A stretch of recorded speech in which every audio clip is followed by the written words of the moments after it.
Inilah salah satu strategi yang bisa kita mainkan untuk mengcounter pemain putih yang hobi dengan pembukaan Italian game.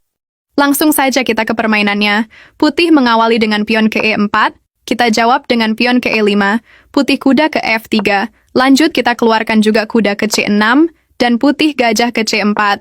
Inilah ciri khas dari pembukaan Italian game yang dimainkan oleh putih. Di posisi ini kita persembahkan saja pion ke F5. Jika putih pion, pukul pion. Lanjut kita dorong pion ke E4 mengancam kuda. Dan putih biasanya akan memajukan menteri memaku pion. Lanjut kita majukan juga menteri untuk memperbaharui ancaman kuda. Kuda putih tidak ada petak yang aman kecuali mundur. Lanjut kita keluarkan kuda ke F6. Putih pion ke D3 berusaha menyingkirkan pion E4 yang meresahkan. Di posisi inilah kita mulai serangan yang tidak pernah diduga oleh putih. Kita awali dengan kuda ke D4 mengancam menteri. Dan menteri putih akan kembali mundur mengantisipasi serangan kuda selanjutnya. Kita lanjut pukul pion C2 menyerang raja dan benteng sekaligus. Putih menteri pukul kuda. Kita lanjut pukul pion dan skak.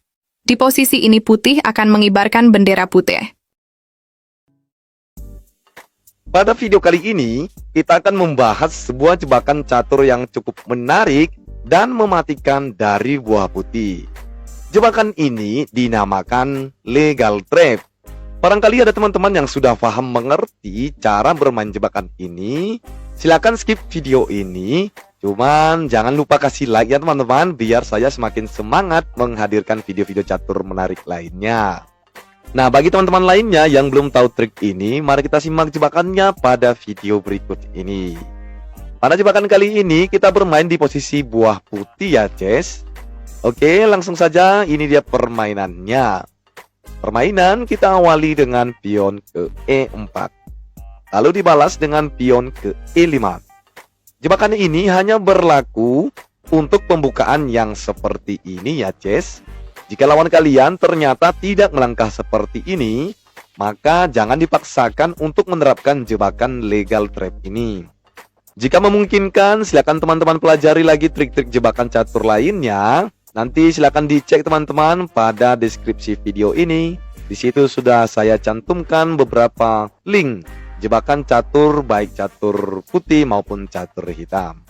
Oke teman-teman, kita lanjut. Setelah pion hitam ini maju, sekarang majukan saja kuda ke petak F3 untuk menyerang pion putih ini. Di sini besar kemungkinan seperti yang biasa kita jumpai dalam permainan catur pada umumnya, pemain hitam pasti akan melindungi pionnya ini dengan memajukan pion ke D6.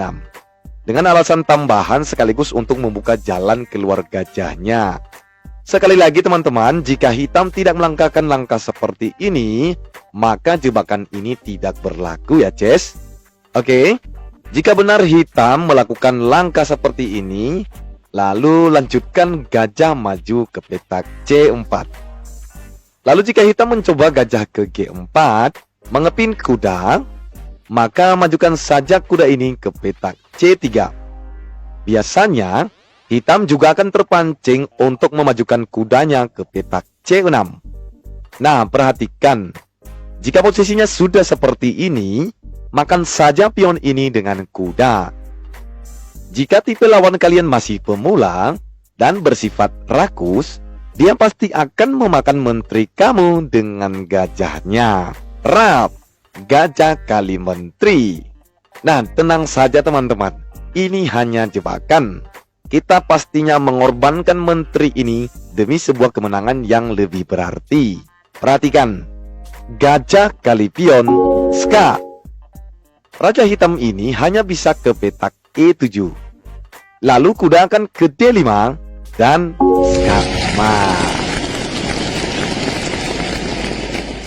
Lihat, tidak ada jalan keluar bagi raja hitam. Semua petak dikontrol oleh perwira kuda dan gajah putih kita. Nah, bagaimana, Ces? Sangat menarik, bukan? Oke. Nah, satu pertanyaan. Bang, bagaimana cara mengatasi jika hitam ternyata melangkahkan langkah yang berbeda? Oke, ayo kita bahas. Kita kembali dari... Beginilah cara mudah mengcounter pembukaan gambit raja atau King's Gambit. Pertama-tama kita majukan pion ke D5. Jika pion F pukul pion E5, menteri hitam ke H4 skak. Bisa dipastikan benteng putih akan hilang. Atau jika putih pukul pion di D5, berikan lagi pion ke C6.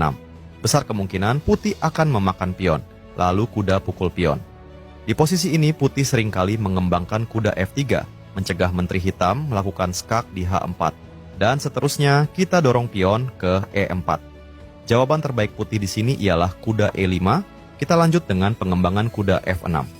Jika putih mengeluarkan gajah ke B5 bertujuan memaku kuda, kita abaikan saja ancaman dari putih. Kita bisa melanjutkan langkah kita dengan gajah C5. Melihat ini, pemain putih pasti mengira bisa mendapatkan benteng secara cuma-cuma. Namun, jika putih nekat pukul benteng, maka gajah G4. Menteri hitam terjebak dan akan hilang di langkah berikutnya.